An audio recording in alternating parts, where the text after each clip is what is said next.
Yeah. As I got another rhyme, another rhythm for y'all to listen. I'm never quitting on my mission. I'ma roll with what I'm giving. Got some ambition, this new edition, filling positions. Looking at the void in myself and feeling what's missing. Better watch the way you going, better go in the right direction. In the moment you stressing, but you gon' be counting blessings. And I know that for certain. Keep on working, open curtains. Haters swerving, cause they ain't ready for your final version. Whoa. I'm never gonna give up. Fall down, I just gotta get up, yeah. Cause this is my road. You're listening to the Tom Ficklin Show on WNHH-LP 103.5 FM, your home for community radio. Good morning, everyone, and happy Monday, too, on Monday, October 18th. This show is important. Of course, all my shows are important, but this show is important. And the title is kind of Bridging Community and Schools, a Holistic Approach to Wellness in the School. Like my guests are, we have some experts, and I don't say experts in terms of they're going to solve the problems, but experts in terms of their diligence and their dedication and their commitment. And there are other experts that'll be listening to this show. So we really hope you heard this term like, crowdcast or collecting information from everyone. We're going to ask people to really respond to this show with their ideas and their thoughts, because we're going to hear what's going on in the New Haven school system in terms of trauma and organizations and collaborations and people, individuals. But this has to be a neighborhood by neighborhood, block by block, door by door, collective, one village kind of enterprise. Really pleased and honored to have Melanie Versassi with me, Tirsa Kemp, Philippe, Ilaria Filippi, Viviana Connor, and Rosalind Garcia. And I'm going to start off with Melanie. Melanie is the Chief Strategy Officer for Clifford Beers. And I want to pose a few questions to her, but it's really just to give her a chance to kind of put everything in the context. And if you haven't known Melanie, I think you'll sense her purpose and her passion as she speaks. She can also be a little long-winded, but she's gotten my permission to be long-winded this time because this is so key. So Melanie, kind of kick us off and tell us about really how do mental health services, how do they currently kind of exist in the schools? And it even gets the phrase that phrase, Melanie, is just so disturbing. Mental health system services in schools. Schools about education. I mean, when I went to school, but at any rate, why do we need mental health services currently in the school? What does it look like? What could it look like? And what is the kind of almost the current demand? That sounds so capitalistic, but there's a need, there's a passion, there's a screaming and yelling and crying for these services. And how are they being provided? And the best way to respond to this cry, and that's what the show is about. We're trying to really carve out some best ways, best practices, best ways that we all can kind of be involved. And even how has the need fluctuated given COVID? And obviously we think that we're light at the end of the tunnel, but let's hope that's the case. And then something called Embrace New Haven. It's just another way of warming up some old failed policies, or do we have some new quivers, some new arrows, some new strategies? So Melanie, as Chief Strategy Officer, I hope I haven't given you too much to talk about, but plunge in and give us some reflections and comments and direction.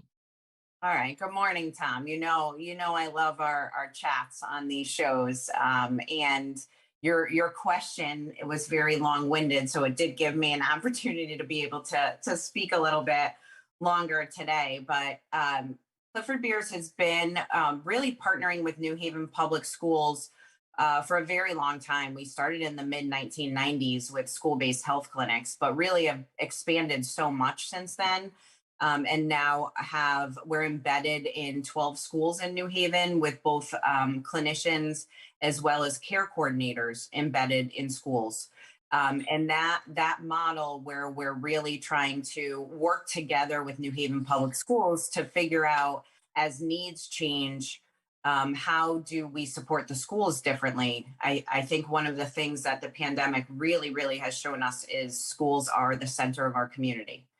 And so much happens in schools. So, when you talk about your experience really as sort of back in the day, schools are just for education. I think we all realize that that's not the case.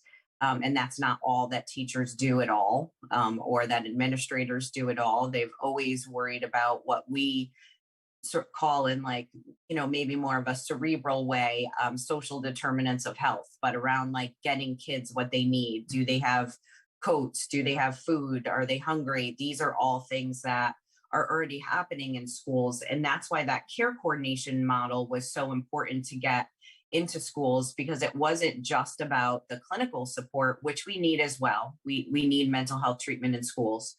Absolutely. And we offer those things, but also on the care coordination side, helping to get kids and families what they need without having to diagnose them with something, with just being able to help them access what it is that they need.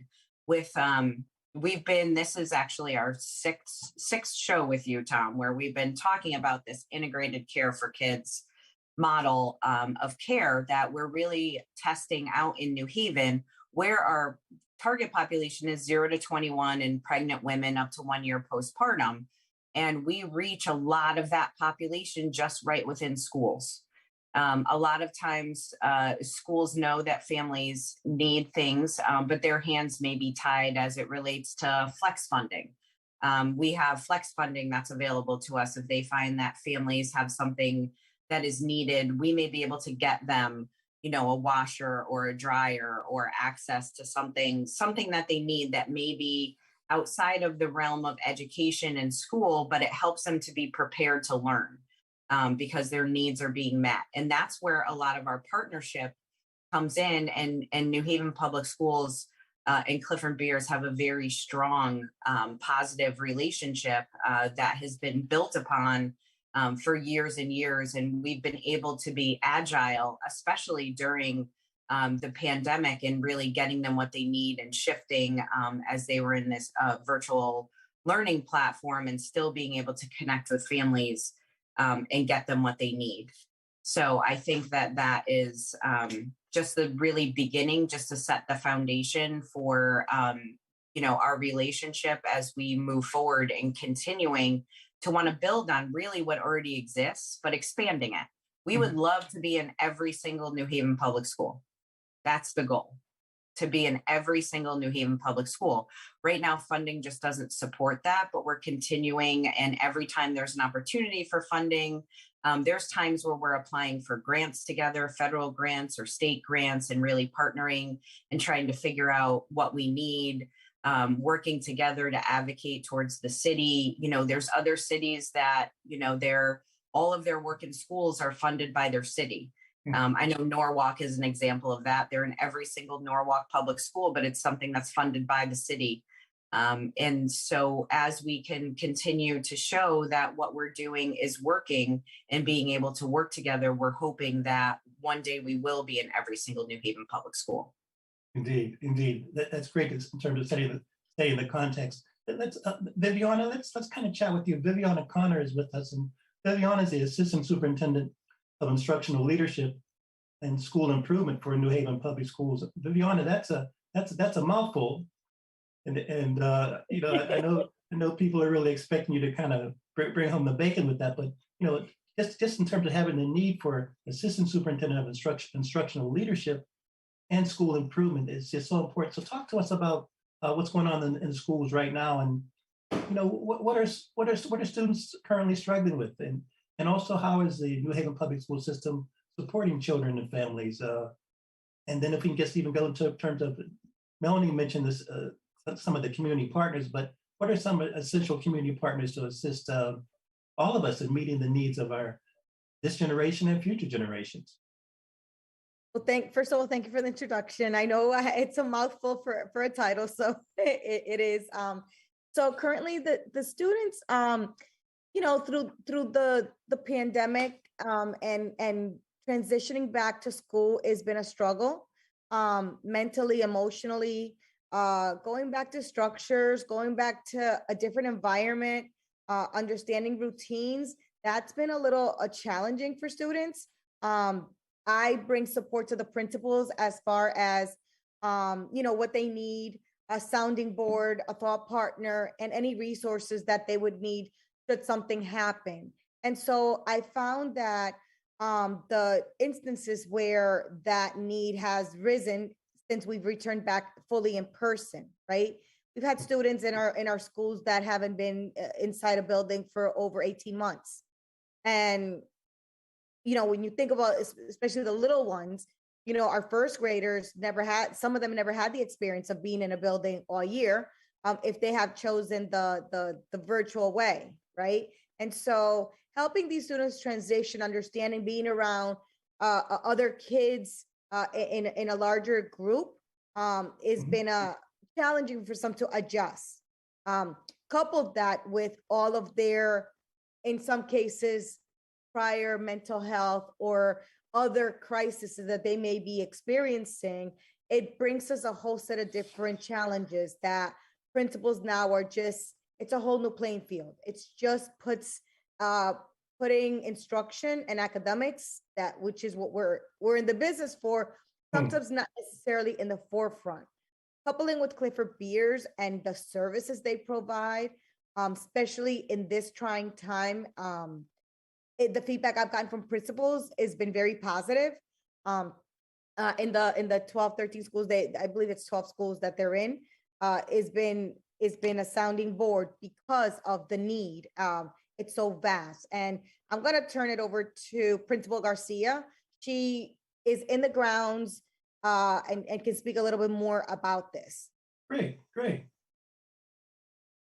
Hi, good morning. Good morning. So to couple with what Viviana was saying, Clifford Beers in our schools it really has made a difference.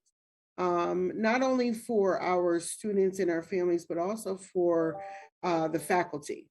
They do support the faculty in ways of helping them to recognize and understand the trauma that students may have experienced. They also lend support to those teachers who themselves through this pandemic and even before the pandemic who experience these traumas themselves, because we as teachers, we carry the load. So when we have students that do come into school and they have experienced trauma, and we know that their academic performance is being stymied because of these the trauma or their behaviors coming through because of the trauma. We as educators, we struggle there. And we know that Clifford Beers has supported teachers in that way, and they are very supportive of the students and the families. So having them in schools has always been an outlet for students to know that they do have an advocate, that if they are seen, or if they're being seen by Clifford Beers is also seeing their teacher to share with them information on students so that the student can be successful in the classroom, even though they are coming with this baggage. And teachers and Clifford Beers are supporting students in unpacking that baggage and engaging the families as well as a way of support for the students as well. Excellent. And Teresa, just before I come to you, I want to go to Larry Filippi, Director of Trauma Informed Schools for Clifford Beers, because with these titles of Chief Strategy Officer and Teresa's title of Vice President Community Support Services, Larry, we're going to hear from next for Director of Trauma Informed Services, and Vivian, Assistant Superintendent for Instructional Leadership. What I'm trying to make is there's a matrix. There's a structure here of how we can kind of quickly respond to issues as they arise, but more importantly, to solve them. But Larry, talk to me a little bit about this coalition or partnership kind of thing from the New Haven Trauma Coalition. New Haven Peace Coalition, I'd like to call it, or New Haven.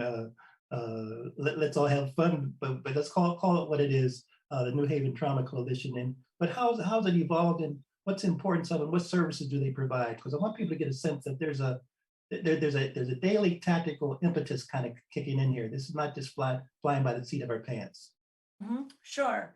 So as everybody's sort of explaining, sort of Clifford Beers has had this concept of wellness in the schools that stemmed from our work in Sandy Hook, right? That's where we understood that when there are stressors in the school and when their kiddos cannot achieve their full potential for their academic potentials, it's because there are other underlying issues and stressors happening in their lives, right? Outside of the school building.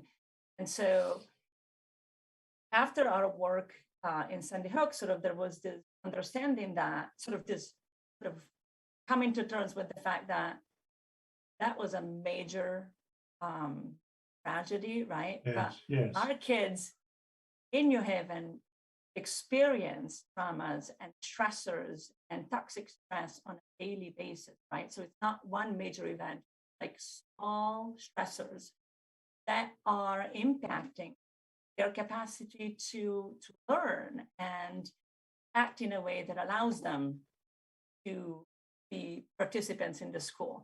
And so we were tasked by the city of New Haven and the staff to create this model that had services in the schools that were tiered to address behavioral issues for the kiddos, right? Support the teachers with the understanding that when a kiddo is impacted by not just trauma, but just really like toxic stress, poverty, homelessness, right? These are some of the issues that our kiddos experience on a daily basis. They come to school exhausted.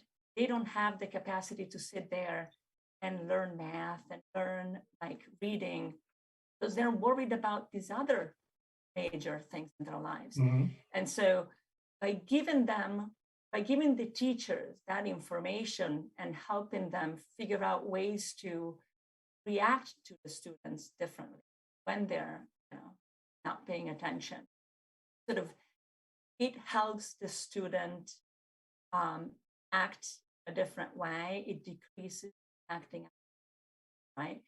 But then what we sort of realize is that, yes, we can put those two sort of activities in the school, but the kiddos will go home at the end of the day and the parents need support, right? So we then added the care coordination support to go in the home and sort of speak to the families and figure out, hey, tell us what's going on, family.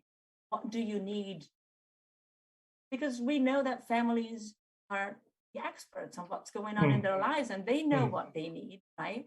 And so having the care coordination outside of the school building and the clinical interventions, the screening for trauma and mental health, like the groups that are evidence-based, that address PTSD symptoms in the kiddos, in addition to having the coaching and support for the teachers and the care coordination, that sort of gives the tiered approach that we go for, right? And then we also realized that we could add some universal interventions, some activities that all kids, right, not just the ones acting out like, but all kids could access to. Give us a few examples. So like mindfulness. We have, currently we're partnering with a basketball camp where the kiddos learn leadership skills. And I think that helps all the kiddos become more confident, right? And have fun, right? Having fun is part of being a kiddo. So that's incredibly helpful. But like the mindfulness falls within our understanding of trauma responsive work, right? Sort of the capacity of the kiddos to sort of stay within themselves, take a breath and not react to a trigger. So it's really like a comprehensive approach for kiddos and students in the school. Excellent. Principal Garcia, let me pull you in here. And I'm not going to ask you how you're located really adjacent to the new Q House, correct? No, that would be Wexler. So that's what Wexler. Okay. Wexler, right. So for folks, so you're located where in New Haven, just so people can kind of. Shelton Avenue, the corner of Shelton and Bassett. Good. And the basketball court there and the field, Right. et cetera. Mm-hmm. Excellent, excellent. Mm-hmm. So I heard you, I saw you shaking your head and thoughts going through your mind as everyone has been speaking just about the role of the principal. And we were talking before we went on air that literally as we speak right now, someone at Lincoln Bassett might be going through demonstrating some stress, violent stress or just emotional stress or Mm-hmm. so. I don't want to kind of put words in your mouth, but how has this partnership evolved and what does it mean to you and how are families kind of benefiting? So the partnership is invaluable. I have a history with Clifford Beards in the partnership when I was principal at Bishop Wood School for 5 years. So Clifford Beards and I have been on a journey together.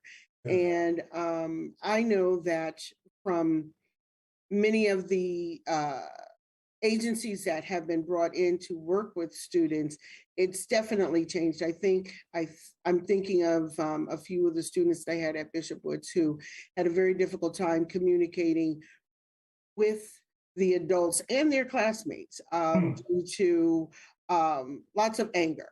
And they were frequent flyers to my office and so forth. But when they got involved with Clifford Beards, the family and the student, and involved in some of the agencies that were brought in. One that I'm thinking of primarily was Soul Friends, where the dogs came in and they kind of pet the dogs, walked the dogs, played with the dogs. It really gave them a time of calming and they looked forward to it. They thought of it as, a special time just for them. And it really changed them. And so I'm very excited about this partnership here at Lincoln Bassett with Clifford Beards because I know that they're invested. They're invested in the success of our students, the success of families, and with the care coordination, the workers of the care coordination, they meet with us regularly and talk about what are the needs of families. I mean, there was even an instance where we found that students, a family of students were sleeping on the floor. And we know that's not a comfortable rest. You're not going to come into school ready to learn if you slept on the floor. And they saw to it that they got beds. And something as simple as that, if the need is communicated from the family or the child, it can be addressed. And it's one of those things, but we don't know what we don't know. And if we have the family engagement in this process with the children, shifts happen. Children change. Children respond.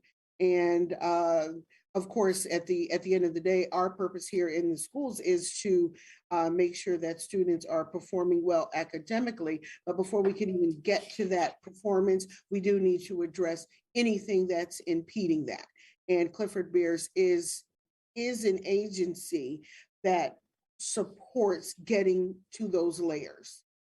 And Tirsa, just before I come to you as Vice President of Community Support Services and Engagement, I just want to ask you, Principal Garcia, what moving forward, you guys are doing a great job, but what might we still need? What are some of the challenges still? Just to share a little bit about, I really want this discussion to be sober and direct and as transparent as we can be. One of the things that I have found that works best with students is to have mentors. Having another person that sees you, having a person that is an adult, not a peer, but says, you are great. You can achieve, you can do this. How can I help? What do you need? I know that really empowers students, and that's really what we want. We want the students to have a voice. And even here in school, we have what is called advisory, where the adults do have small groups of students to develop these personal relationships with. And even my group alone, my small group that I have of 6th graders, who I may have had some challenging relationships because of my role in the school and oftentimes having to be the one to discipline, to now see me as someone as a person that it doesn't have the, you know, the horn shooting out of the head sometimes. They respond well. So if there could be something that would be the most helpful, is to have positive adult role models in their lives outside of their parents, that someone who is a member of the community that says, you know, I take an interest in you. I see the greatness in you. You can achieve what it is that you want to achieve. It changes student behavior. It changes the overall mental health of a child, and therefore it does attack the academic performance. Excellent. And Teresa, we're talking about bridging community and schools, a holistic approach to wellness in the schools. And so what are, from your standpoint, what are families experiencing? Crisis.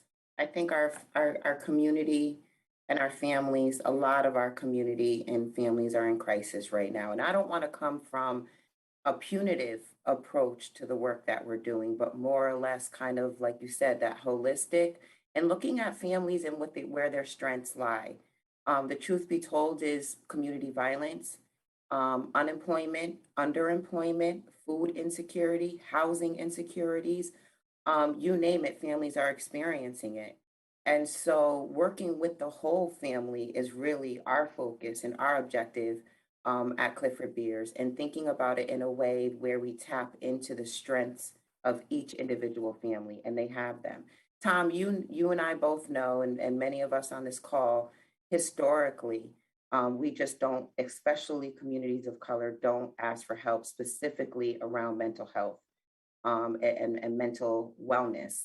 And so I think that COVID-19 has really shifted that narrative in a lot of ways, especially as a result of the isolation and being at home. And then Black Lives Matter movement happened, right? And we watched this horrific videos, many videos that we've seen, but there became this turning point in our history where we couldn't be silent.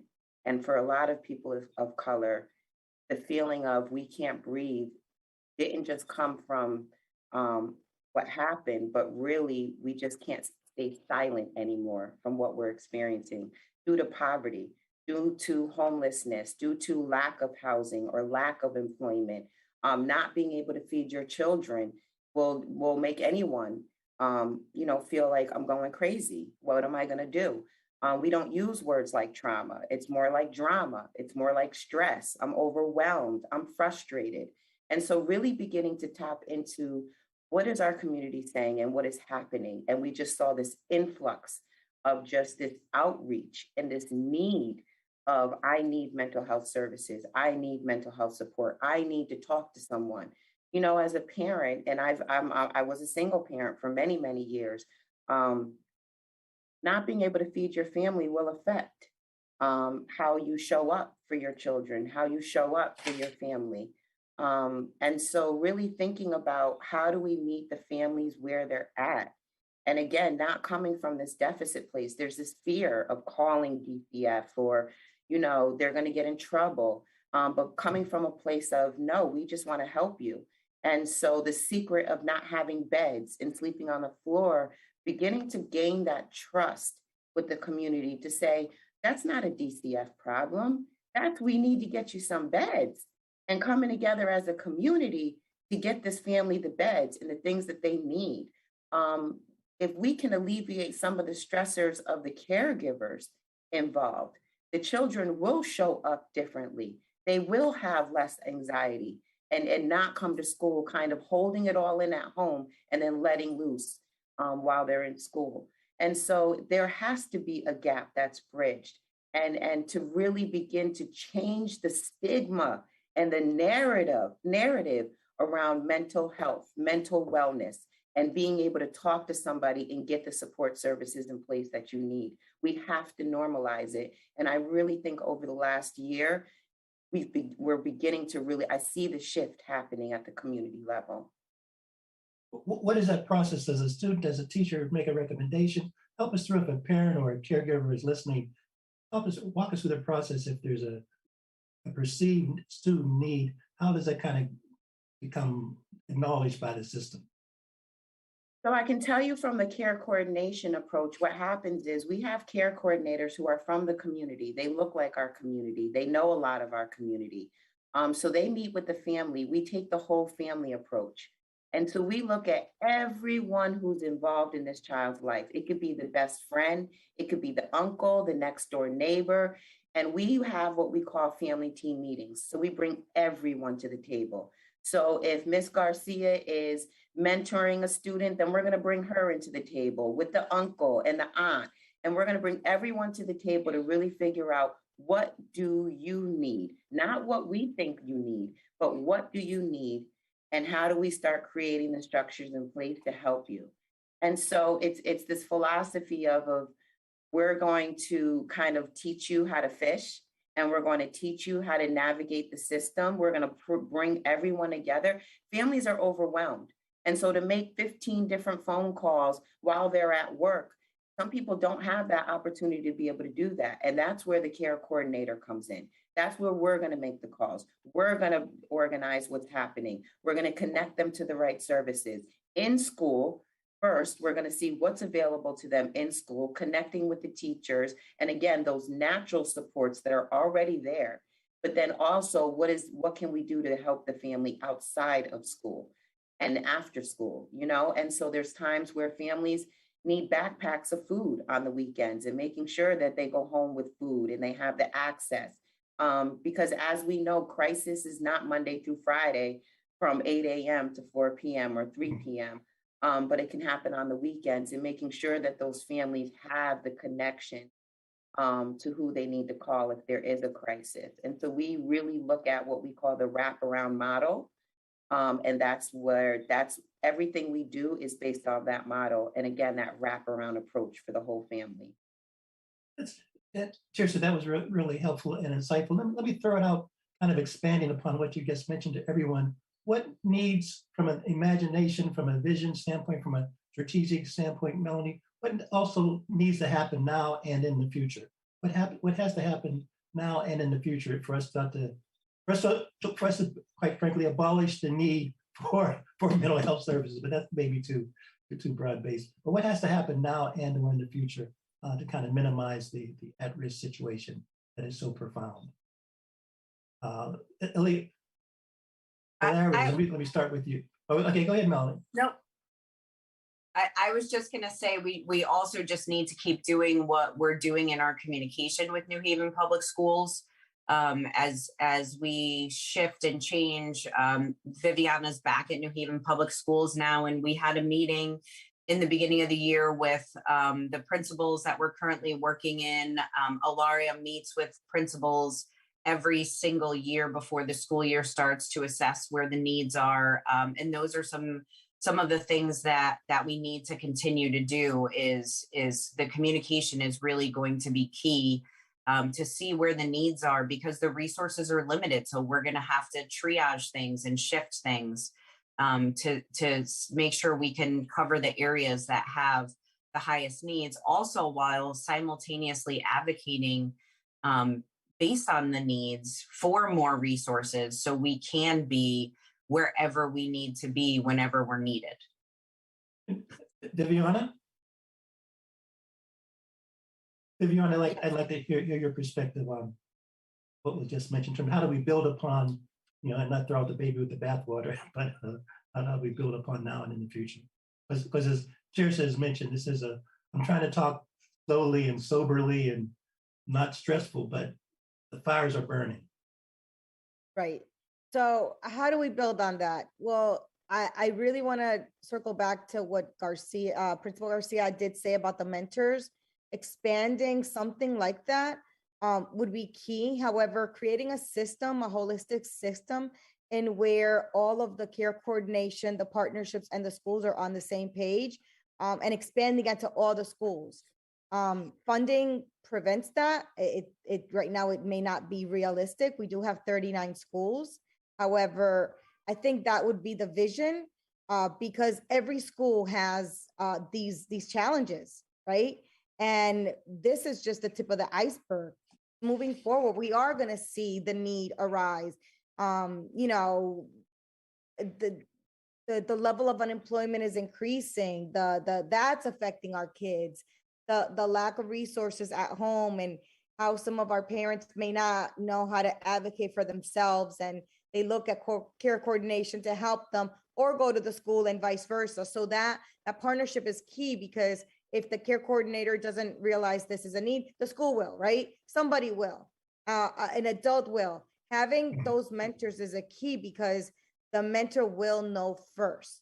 In a previous district, we had a mentor program at the high school, and it was mostly geared for attendance, but it evolved into care coordination, because so many things developed on a conversation about, why aren't you coming to school? That developed into, well, I had to take care of my two younger younger siblings. My parents are not working. I had to go to work. We didn't have food. We didn't have laundry to take. I mean, it snowballed into something completely different.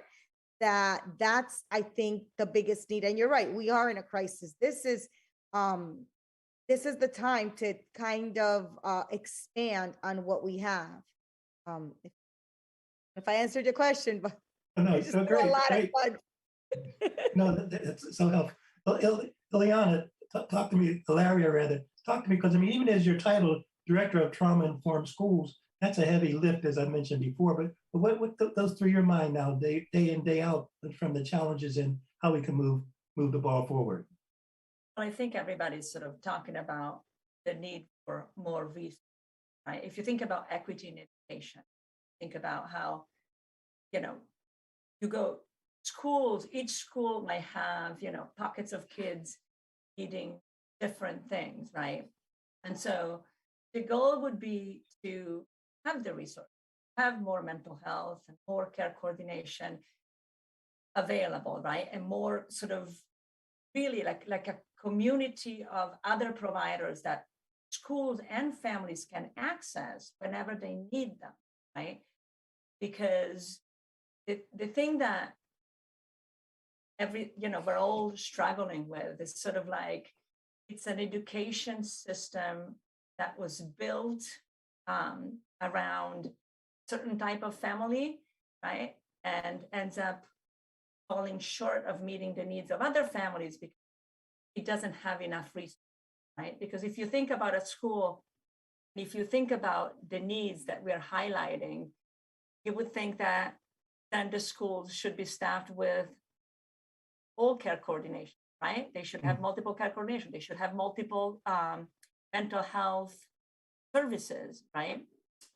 Like social workers, and they should have people who work to mental health in the school and in the home, right? Which we try to do, but the need is so large, right, that we can't meet it, right? But if you think about sort of structurally, you want the federal government to start saying, okay, school now needs to be built with, each 100 students, you need to have 3 care coordinators, 3 clinicians, right? So that they can support families and truly meet the need, right? That equity in education, so that everybody has the opportunity to excel, right? Tremendous. We have about 12 or 13 minutes. Melanie, let's go to you, but then kind of brainstorm, because this word Inc. New Haven and Embrace New Haven and all these INCK and all these alphabet words. But what's cooking with this Embrace New Haven? Is this just another warmed over soup, or is this something really that we hope to be innovative and solution bearing, as well as creative and also sustaining? Talk to us about Embrace New Haven. So Embrace New Haven, I know we've talked about it before, but we may have some new audience members. The target is 0 to 21 and pregnant women up to 1 year postpartum living in New Haven that are Medicaid or CHIP eligible. So there are families that, just based on income, are some of the higher need families that we have. And the task really is to help families access what they need.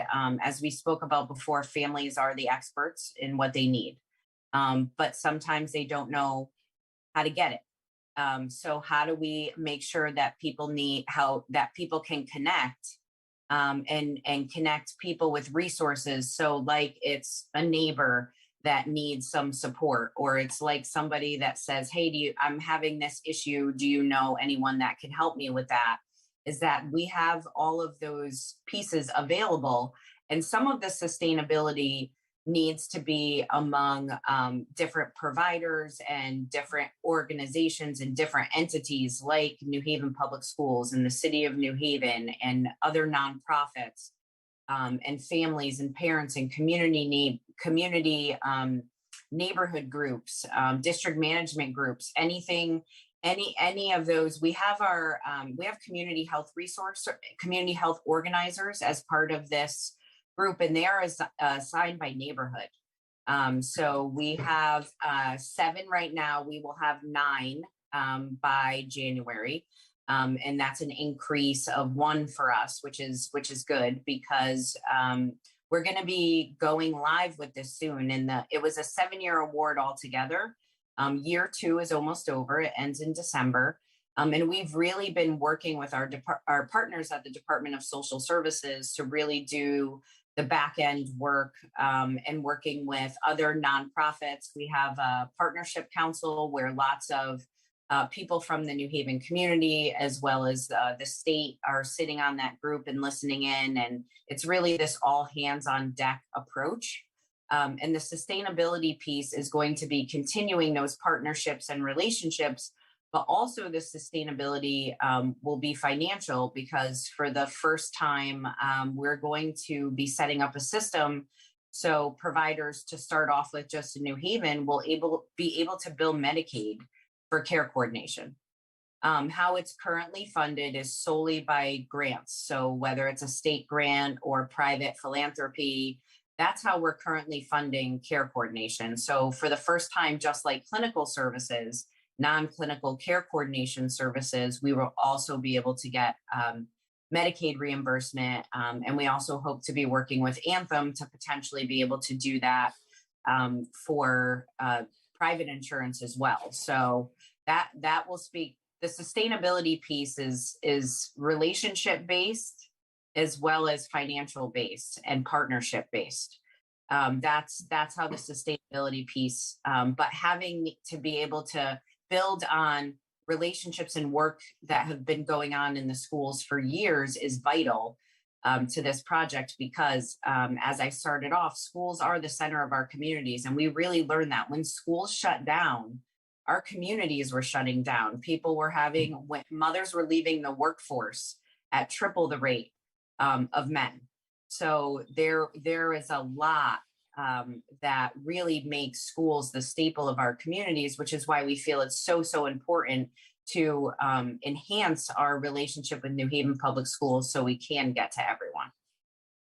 Well, really, a shout out to Superintendent Tracy and everyone for kind of being involved. And this is Melanie mentioned the not the sentence, not the length of service, but the time frame for Embrace New Haven. Is it a one-shot deal? Is it 1 year, 2 years? What's the? So we have 5 years for implementation, and the beginning of that 5 years starts in January. And we're going to be we're working on some specific criteria for the model of care that will help us to, for lack of a better term, like really tier families based on need. So the highest need families will be tier 3. They can get the largest amount of support, which will be in-home, in-person, in community. There's care coordination that happens on the medical side of the world that's very different from the behavioral health side. On the medical side, it's, are you getting your checkups? Are you getting the required tests? There's lots of sort of check boxes that are occurring. On the behavioral health side, it's a very different concept of wraparound care, which is the model of care that we use based on Wraparound Milwaukee. But we also had a previous grant that was called Wraparound New Haven. And it is a particular model of care that has very specified trainings and steps and ways in which we work with families And that's what we are going to be doing here. And there will be a very specific way that providers will be expected to work with families if they're going to be a part of this Inc. system of care, and potentially be able to receive the Medicaid reimbursement. Great. We have about, let's take 2 or 3 minutes per person and just kind of share, if you would, what you've heard, how it relates to your job description, what you hope for the future. You may want to tell us what you're having for lunch today, but just integrate what we're trying to convey, and that everyone on this show, I mean, you guys might die tomorrow. I don't wish that on you, but you're here for the long haul. You're here to plant the seeds for generations to really thrive after we've left the planet. Is my point, and I kind of respect that. So let's kind of talk about that for take 2 or 3 minutes of what's on your heart, mind, and soul about the New Haven school system, about our city, about our state. Just I want to give you kind of an open-ended opportunity. And Principal Garcia, let me start with you, because when I know a few of the principals in town, and I'm always so in admiration of what you guys have and ladies have to do. So I just want to give you a chance for your closing comments. Well, my hope is that all of the students find a way to be successful. What that success looks like can be determined by the individual, but I do know that having good, solid mental health is the way, or the first step towards that success. And it is also my hope that just with my interaction with Clifford Beers over the last 8 years, and watching those success stories unfold and seeing families thrive, that while they are in a limited number of schools now, I think all schools needs Clifford Beers in the school to support our students, our future. I mean, these are the kids that are going to be running our city. And if they learn at a very early age, which most of us now, in my position now, did not learn these things at a very early age. I was fortunate enough too, because I had many of my family members were in the medical profession. So my mother, in fact, being a psychiatric nurse, we were very healthy in that way. And I know the value of it. And it is my hope that students do get an opportunity to interface with a mental health professional to continue good mental health or support getting good mental health. Absolutely. Viviana, thoughts and comments as we kind of conclude? So my final comments is my vision or my hope would be that I provide principals with the resources and the support to facilitate the platform to allow students to be successful in school. I also would like, and that would include breaking any barriers that would hinder a partnership with any wraparound services. In this case would be Clifford Beers. So I, if a principal reaches out to me and says, I'm having a hard time with X, Y, and Z, and that's why this is not working, I would hope, my vision is to break down whatever that may be in order to facilitate such a crucial partnership with Clifford Beers or any other type of wraparound services, in order to provide principals with all the resources they need in order to allow them to be successful in serving the kids. Great. Ilaria, please share. I want to echo what's been said, but I hope for the future is that we become a community where if somebody is struggling, everybody pitches to help, because it's not a character flaw, it's not an individual issue, right? We're all impacted. And so the success of the kiddos comes from all of us working together, but to make room for that, to allow for that. Give me a little more, A little more. Come on. I know it's there. Well, I mean, that's the gist of it. Sort of like where, we're an agency that has multiple services, right? And sometimes I want the collaboration to be so that we're all in it, so that there is no stigma about it. You need help. Hey, it's like, I'm your neighbor. You need sugar? I got sugar. Here, take the sugar, right? To go back to that very basic type of relations. It doesn't matter where you are from, who you are, right? If you're here, you're in our community, and you gotta pitch in, and you have to do it to the best of your ability. Excellent, excellent. See, that wasn't so hard, was it? Tears up? My hope is that we really, it's like for the government to kind of put up, right? And put up or, step away and let people really do the work of building equity into our community, into our school system, into the way we fund our communities in our schools.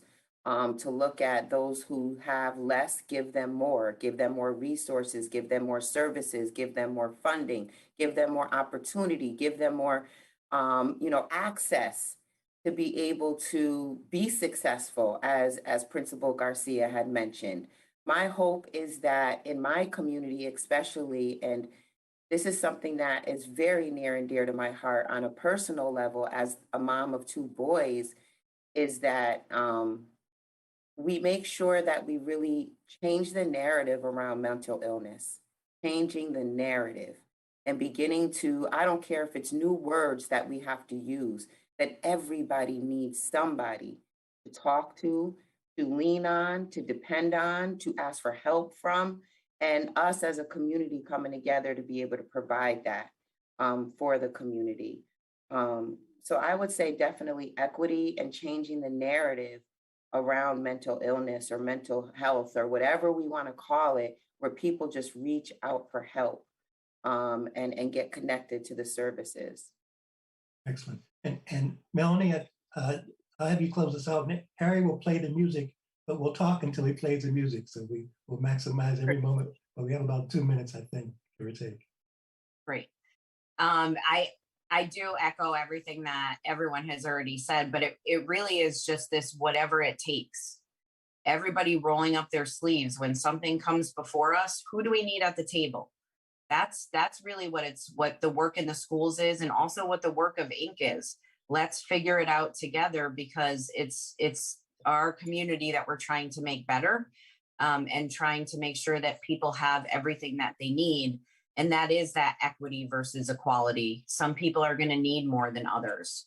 And so let's get everybody to the table and have true partnership, and not worry about, who's in charge of this and who's in charge of that. It's really just, let's get everybody what they need and let's sit at the table. And I think we have seen that a little bit with the pandemic, is that you did see this glimmer of like, we can do this because people were coming together to get people what they needed. It may have taken a pandemic for us really to see that, but we're capable of doing that. We're capable of just figuring it out and not saying why it can't happen, but figuring out how it can. And that's what it's about. Really want to thank all of you. And Melanie, I guess if someone's listening and wants to find out more about Embrace New Haven, or give $1 million or $1 million or $5 million to the cause, what's the best way for them to? They can find out. We actually have an integrated care for kids website that's linked into our Clifford Beers website at www.cliffordbeers.org. And they can click right on the Integrated Care for Kids site. There are donate buttons there. And if people want to donate specifically for something, they can do that. There's a note section that they can specifically ask for donations. Thank you, everybody. Thank you. Yeah. As I got another rhyme, another rhythm for y'all to listen. I'm never quitting on my mission. I'ma roll with what I'm giving. Got some ambition, this new edition, filling positions. Looking at the void in myself and feeling what's missing. Better watch the way you going, better go in the right direction. In the moment you stressing, but you gon' be counting blessings. And I know that for certain. Keep on working, open curtains, haters swerving, cause they ain't ready for your final version. Whoa. I'm never gonna give up. This is Harry Drove, and you're listening to WNHHLP